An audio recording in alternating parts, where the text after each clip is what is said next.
નમસ્કાર, આપ જોઈ રહ્યા છો નેશન પ્લસ ન્યૂઝ. હું છું આપની સાથે હેતલ ભગત. પ્રધાનમંત્રી આવાસ યોજના અંતર્ગત ઝૂંપડપટ્ટી તોડી પાડી અને નિયમ અનુસાર ચૂકવાતું ભાડું આવાસનું નહીં મળતા લાભાર્થીઓ રાવપુરા આવાસની કચેરી ખાતે વિરોધ કરી રજૂઆત કરી હતી. વડોદરા શહેરના જુદા જુદા સ્લમ વિસ્તાર પૈકી મધુનગર વાઘોડિયાના રહેવાસી તડવી જયંતિભાઈ ચંદ્રાભાઈ અને તડવી જમનાબેન જયંતિભાઈને પ્રોવિઝનલ ફાળવણી પત્ર આપવામાં આવ્યો છે. પ્રધાનમંત્રી આવાસ યોજના અંતર્ગત ઇન સિટુ સ્લમ રિહેબિલિટેશન પીપીપી ધોરણે ફ્લેટ ટાઇપ તૈયાર થનાર આવાસોમાં આવાસની ફાળવણી પીપીપી અને સ્લમ પોલિસી પ્રધાનમંત્રી આવાસ યોજનાની ગાઈડલાઈન મુજબ કરવામાં આવશે.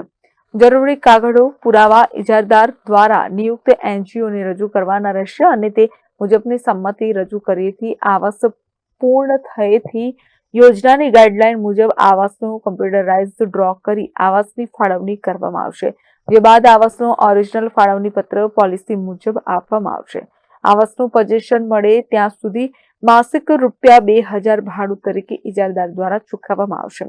આવાસ ફાળવણી ડ્રો થયેથી એસોસિએશન બનાવવાનું રહેશે અને તે અંગેની નિયત એસોસિએશન ફી જમા કરાવવાની રહેશે. આવાસની ફાળવણીને લગતા તમામ નિર્ણયોની સત્તા વડોદરા મહાનગરપાલિકાને આધીન રહેશે. ત્યારે લાભાર્થીઓને અત્યાર સુધીનું ભાડું અને મકાનો નહીં મળતા લાભાર્થીઓએ રાવપુરા આવાસી કચેરી ખાતે વિરોધ દર્શાવ્યો હતો.